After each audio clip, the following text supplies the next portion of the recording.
যারা জাহান্নামী হবে তাদের জন্য সেখানে আল্লাহ পাক আপ্যায়ন করার জন্য ইল্লা হামিমা ওয়া গাসসাকা, সেখানে তারা পায় ফুটন্ত পানি, পুঁজ আর রক্ত তাদের খাবার দেওয়া হবে। যখন জাহান্নামীরা এই পুঁজ আর রক্ত যখন খাবে, খাবার সঙ্গে সঙ্গে পিছনের দরজা দিয়ে তাদের নারী ভরি ভরি বের হয়ে যাবে। আল্লাহু আকবার। তাহলে এখন আল্লাহ পাক কি বললেন, যেন যারা জাহান্নামী বান্দা হবে, নাফরমান বান্দা হবে, তাদের জন্য আপ্যায়ন করা হবে জাহান্নামের ভিতরে পুঁজ আর রক্ত আর গরম পানি, ফুটন্ত পানি। এই পানি যখন তারা মুখে পান করবে, সঙ্গে সঙ্গে পিছনের দরজা দিয়ে নারী আর ভরি সব বেড়ে যাবে। আল্লাহু আকবার। সূরা নাবার তাফসীর খুব কঠিন তাফসীর, অনেক কঠিনভাবে রব্বুল আলামিন বর্ণনা করেছেন। তারপরে আল্লাহ পাক জানিয়ে দিলেন জাযাআম বিফাকা। রে কোরআন, এত শাস্তি আল্লাহ কেন তাদের দিবে, কি জন্য দিবে? কোরআন একটু বলো দেখি শুনি। কোরআনে কারীম বলতেছেন জাযাআম বিফাকা, এটাই তাদের উপযুক্ত পাওনা, উপযুক্ত শাস্তি এদের জন্য, কারণ এরা নাফরমান ছিল। এই কোরআনের কথা অনেকবার বলা হয়েছে, আলেম ওলামা বলেছেন আরে কোরআন তো মুসলমান ছিল একবারে খুলে দেখি নাই, একবারে কি খুলে দেখতে পায় নাই, একবারে কি পড়তে পায় নাই, লেখাপড়ার জন্য লক্ষ লক্ষ কোটি কোটি টাকা খরচ করেছে, সারেগামা পাদানিশা শিখিয়েছে ছেলে মেয়েদেরকে, আর এই কোরআন শিখায়নি, কোরআন তাফসীর শিখায়নি। এই জন্য আল্লাহ রাব্বুল আলামিন তার জন্য এই ব্যবস্থা করে দিয়েছেন যেন তারা এই উপযুক্ত পাওনা তারা এই সেখানে গিয়ে পেয়ে যাবে। ইন্নাহুম কানু লা ইয়ারজুনা হিসাবা। আর এই সমস্ত নাফরমানরা হিসাবের কোনো ভয় করতো না, যে একদিন সামনে হিসাব হবে, কিয়ামত আছে, হিসাব হবে।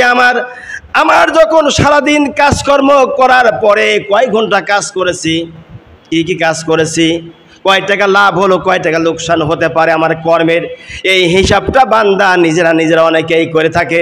কিন্তু মরার পরে আর একটা জায়গা আছে, ওই জায়গার তারা হিসাব করতো না, ভয় করতো না আল্লাহকে, যার কারণে দুর্নীতি করেছে, অর্থনীতি করেছে, জমিয়াল ঠেলেছে, খাদ্য ভেজাল দিয়েছে, মাল পাচার করেছে, যত গুনাহ কবিরা সব গুনাহ তারা করেছে, কোনো দ্বিধা করি নাই, আল্লাহকে ভয় করে নাই। সেদিন আল্লাহ রাব্বুল আলামিন তাদের জন্য জাহান্নামের আযাব লিখে দিয়েছে। ওয়াকাজ্জাবু বিআয়াতিনা কিযাবা। এই কোরআনকে মিথ্যা মনে করতে হট তুরি হুজুররা কি বলে, এবার একটা কথা জাহান্নামে পোড়াবে, আবার জাহান্নামও আছে, আবার নাকি মরার পরে জিন্দা করবে, এটা হুজুরে উল্টে পাল্টা কথা বলে, এগুলো ঠিক না। আলেম ওলামা যা বলে এগুলো ভুল কথা। এরকম মিথ্যা মিথ্যা কথা বলে সমাজে একটা বিশৃঙ্খলা তৈরি করেছে। এই নাফরমানের জন্য আল্লাহ রাব্বুল আলামিন বলেন, এই জন্য আমি আল্লাহ তাদের জন্য জাহান্নামের আগুন তৈরি করেছি। ওয়া কুল্লা শাইইন আহসাইনাহু কিতাবা।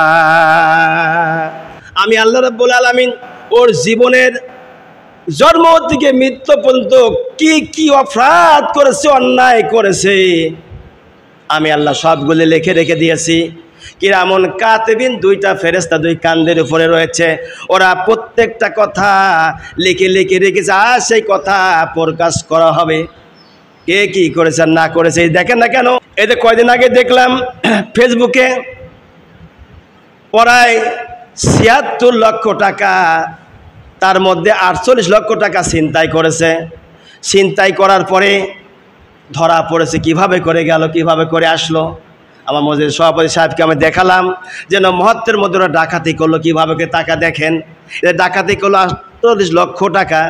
তারপরে ধরা খেলো, ধরা যে খাইলো, একটা ফুটেজ যেখানে আছে, ওই যে সিসি ক্যামেরা ধরা পড়েছে। তাহলে সিসি ক্যামেরা যদি মানুষ তৈরি করে ধরতে পারে, চিহ্নিত করতে পারে সন্ত্রাসকে, ডাকাতকে, আমার আল্লাহ রাব্বুল আলামিনের বোধহয় সিসি ক্যামেরা নাই? নাই, কি বলেন, আছে না নাই? আল্লাহর সিসি ক্যামেরা আছে। আল্লাহ বলেন ওই ক্যামেরা তুমি গোপনে কি করেছাও, গোপনে কাকে অত্যাচার করার জন্য তুমি সায় দিয়েছিলে, গোপনে গোপনে কার অত্যাচার করেছো, জুলুম করেছিলে, কার জমির আল ঠেলেছিলে, খাদ্য ভেজাল দিয়েছিলে, তোমার জন্যই সমাজের কোন কোন লোক বিপদের মধ্যে ছিল। আর বারবার দোয়া ইউনুস পড়েছে।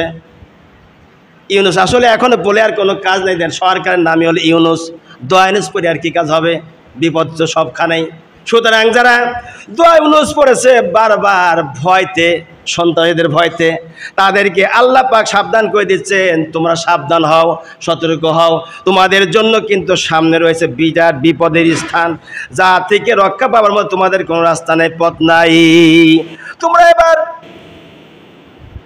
তোমাদের নিজের জীবনে আমল ভালো করেছো আর মন্দ করেছো লেখা রয়েছে, লেখা অনুপাতে ফাযুকু ফালান নাজিদাকুম ইল্লা আযাবা। এই যে বিশ্বাস করনি দিক বিদায়, আজ তোমরা ভোগ করো তোমাদের কৃতিকর্ম স্বাদ, তোমরা ভোগ করো, আমি আযাব তোমাদের জন্য বৃদ্ধি করব, কমতি করব না।